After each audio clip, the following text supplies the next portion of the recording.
भाजपा ने सुजानपुर मंडल के लोकसभा चुनाव के दृष्टिगत त्रिदेव सम्मेलन का किया विशेष आयोजन। भारतीय जनता पार्टी ने लोकसभा चुनाव की तैयारी को अंजाम देते हुए त्रिदेव सम्मेलन की शुरुआत कर दी है। आज सुजानपुर के पतलिंदर नामक स्थान पर भाजपा मंडल का शनिवार को ग्राम केंद्र प्रमुख और त्रिदेव जैसे बूथ अध्यक्ष, बीएलए और बूथ पालकों के साथ विशेष सम्मेलन का आयोजन किया गया। इसमें 300 से अधिक ग्राम केंद्र प्रमुख, बूथ पालक, बूथ अध्यक्ष और बीएलए मौजूद रहे। पतलिंदर में भाजपा सुजानपुर मंडल का त्रिदेव सम्मेलन आयोजित कार्यक्रम में भाजपा के प्रदेश उपाध्यक्ष व हमीरपुर संसदीय क्षेत्र के त्रिदेव सम्मेलन के प्रभारी पुरुषोत्तम गुलेरिया मुख्य अतिथि थे। हमीरपुर संसदीय क्षेत्र त्रिदेव सम्मेलन के मुख्य प्रभारी पुरुषोत्तम गुलेरिया, प्रदेश के सचिव व हमीरपुर संसदीय क्षेत्र के प्रभारी सुमित शर्मा, हमीरपुर संसदीय क्षेत्र के विस्तारक अमित शर्मा, हमीरपुर संसदीय क्षेत्र के संयोजक जग ठाकुर, हमीरपुर की जिला परिषद चेयरमैन बबली देवी, जिला हमीरपुर के अध्यक्ष देश राज शर्मा, अजय रिंटू, सुजानपुर मंडल अध्यक्ष प्रो विक्रम सिंह राणा, कैप्टन रंजीत सिंह राणा और अन्य गणमान्य कार्यकर्ताओं ने पंडित श्यामा प्रसाद मुखर्जी के चित्र के समक्ष पुष्प अर्पित कर उन्हें याद किया। त्रिदेव सम्मेलन के प्रभारी पुरुषोत्तम गुलेरिया ने कहा कि पार्टी के लिए त्रिदेव चुनाव में महत्वपूर्ण भूमिका अदा करते हैं। जिस तरह से केंद्र की मोदी सरकार ने धारा 370 को हटाने का काम किया था, उसी तर्ज पर भाजपा हर बूथ पर 370 अधिक मत हासिल करने का लक्ष्य लेकर विपक्ष को ध्वस्त करेगी। इस सम्मेलन में उन्होंने कार्यकर्ताओं को लोकसभा चुनावों में जीत के लिए टिप्स दिए और 400 प्लस पार का लक्ष्य दिया। पीएम मोदी ने देश का मान सम्मान बढ़ाया है और देश की जनता उनकी गारंटी पर वोट करेगी। उन्होंने कहा कि मोदी है तो मुमकिन है। उन्होंने किसानों की आय को बढ़ाने के लिए किए गए कार्यों का भी उल्लेख किया और कहा कि किसान सम्मान निधि कांग्रेस के समय नहीं थी। इस बार भी पार्टी चारों सीटें जीतेगी। कांग्रेस पार्टी के झूठ को अब हिमाचल की जनता जान चुकी है और उनके झूठे वादों से त्रस्त चुकी है। नमो हैट्रिक मोदी सरकार और अनुराग ठाकुर 5वीं बार एक बार फिर से मोदी सरकार का नारा बुलंद किया। BHK न्यूज हिमाचल के लिए हमीरपुर से रांगा जी की रिपोर्ट। अब की बार 400 पार, अब की बार 400 पार, फिर एक बार मोदी सरकार, फिर एक बार मोदी सरकार, अनुराग ठाकुर 5वीं बार, अनुराग ठाकुर 5वीं बार, धूमल जी को जय श्री राम, जय श्री राम, जय श्री राम। मित्रों, बहुत से मुद्दे हैं, समय कम है, अभी बोलने वाले ज्यादा हैं। अगर इस युद्ध को हम हार गए, अच्छा दूसरा क्या होता है, धर्म हमारा, देखो राम मंदिर के लिए कई 500 सालों से हम संघर्ष। अब की बार 400 पार, अनुराग ठाकुर 5वीं बार, अनुराग ठाकुर 5वीं बार, अब की बार 400 पार, अब की बार 400 पार, अनुराग ठाकुर 5वीं बार, मोदी जी को जय श्री राम, जय श्री राम, जय श्री राम, फिर एक बार, फिर एक बार मोदी।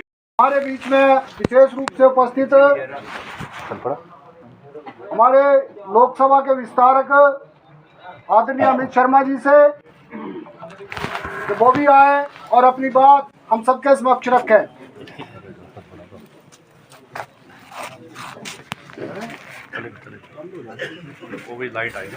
भारत माता की जय।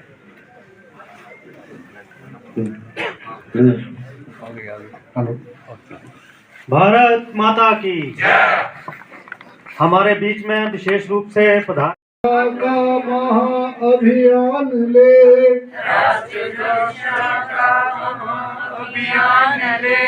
संगठन भी तीव्रगामी हो सके,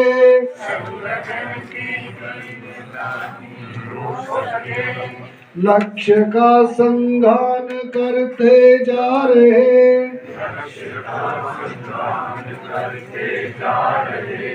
हम विजय की ओर बढ़ते जा रहे,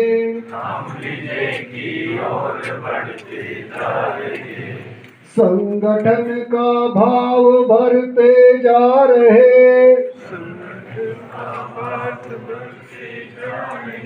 भारत माता की वंदे मातरम, वंदे मातरम, भारतीय जनता पार्टी जिंदाबाद, भारतीय जनता पार्टी जिंदाबाद, मोदी जी को जय श्री राम, जय श्री राम, जय श्री राम, धूमल जी को जय श्री राम, जय। की वंदे मातरम, वंदे मातरम। ओ गली वालों के लोग हैं। सुजला सुफला मलयज शीतला शस्य श्यामला मातरम वंदे मातरम। सुप्रजोत्सना पुलकित यामिनी पुल कुसुमित द्रुमदल शोभिनी सुहासिनी सुमधुर वासिनी सुखदां वरदां मातरम वंदे मातरम, वंदे मातरम। युद्ध की भांति है। पहले युद्ध हुआ करते थे, घोड़े पर बैठना है, सेना में भर्ती होना है, एक राजा की तरफ से, एक देश की तरफ से दूसरे देश के साथ लड़ा जाता था। मरने का डर रहता था, तलवार या तो हम दूसरे को मार देते थे या दूसरा हमें मार देता था, और तब जाकर राष्ट्रवाद आता था और राष्ट्रवाद के लिए हम अपने प्राण तक न्यौछावर करते थे। परंतु आज का समय, आज जो समय चल रहा है, लोकतंत्र में जो समय चल रहा है, वो युद्ध जो है वो बूथ पर होगा। और वो युद्ध ऐसा युद्ध है, कुछ नहीं करना है आप लोगों को, कोई किसी के साथ लड़ना नहीं है, झगड़ना नहीं है, बस अपनी विचारधारा को बढ़ाना है। पिछला चुनाव लड़ा, भारतीय जनता पार्टी में पूर्व में सैनिक प्रकोष्ठ के प्रदेश के संयोजक रहे कैप्टन साहब। अभी अभी जिनका उद्बोधन हमने सुना, अमित शर्मा जी, जो कि हमारी पार्लियामेंट कंस्टिट्यूंसी के पूर्णकालिक विस्तारक हैं, इस मंडल के महामंत्री अनिल जी, इस मंडल के पूर्णकालिक विस्तारक आदरणीय श्री उजागर सिंह जी, जरनैल सिंह जी, इस जिला के महामंत्री, मंडल के पदाधिकारी, आईटी सोशल मीडिया के कार्यकर्ता बंधु हो, मैं आज त्रिदेव सम्मेलन में अपनी बात रखने आया हूं। और त्रिदेव सम्मेलन यानी कि बूथ अध्यक्ष, बूथ पालक, बूथ एजेंट, इसके साथ साथ ग्राम केंद्र प्रमुख और ग्राम केंद्र प्रभारी भी बने हैं जी। देखो ग्राम केंद्र प्रभारी, ऐसी कैटेगरी यहाँ पे बैठी है। पीछे बात नहीं करेंगे भाई, व्यवस्था में लगे हैं कार्यकर्ता जो खड़े हैं या इस हाउस के हैं मेंबर, व्यवस्था में हैं, शायद बात नहीं करेंगे। 104 अपने बूथ हैं। इस तरह से मुझे लगता है कि आपको मार्गदर्शन आज मिलने वाला है। पुरुषोत्तम गुलेरिया जी आपका मार्गदर्शन करेंगे, स्मिथ जी करेंगे, अमित जी करेंगे। लेकिन मुझे आज लगता है कि मेरे सामने जो लोग बैठे हैं, ये वो शक्ति है, हम इनको त्रिदेव कहें, हम इनको ब्रह्मा विष्णु महेश कहें। मतलब मैं ये कहना चाहता हूं कि अगर भारतीय जनता पार्टी का जो आज का वर्तमान स्वरूप है, अगर इसके पीछे कोई कारण है तो वो आप लोग हैं। आप लोगों के कारण आज भारतीय जनता पार्टी जो है वो 3 से 313 पे पहुंची है, और मुझे लगता है कि 2024 में वो 400 पार करने वाली है। और इसका सेहरा जो है, मुझे लगता है कि अगर असली में जाता है तो वो आप लोगों को जाता है, क्योंकि आप धरातल पे मेहनत करने वाले लोग हैं।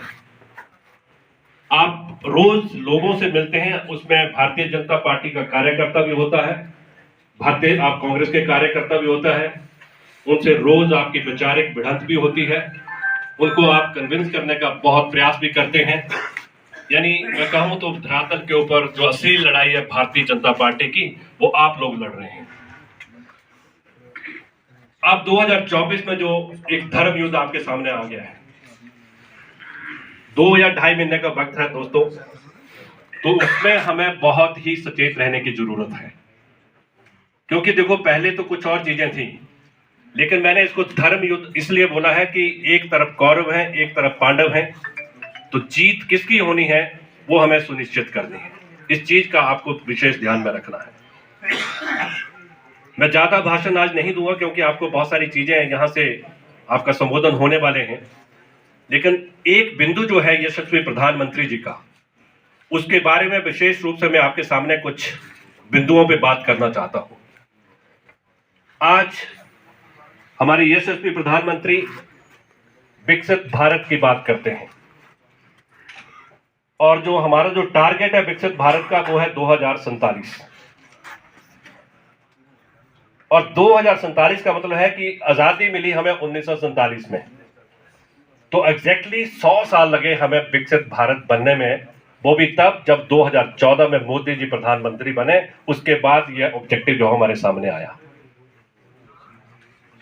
अब आपने सिंपल सा एक प्रश्न कांग्रेस के मित्रों से आपने बूथ स्तर पे पूछना है, उनसे यह पूछना है कि 1947 का आजाद भारत एक विकासशील मुल्कों की श्रेणी में हिचकोले क्यों खा रहा था, उसका कारण क्या था।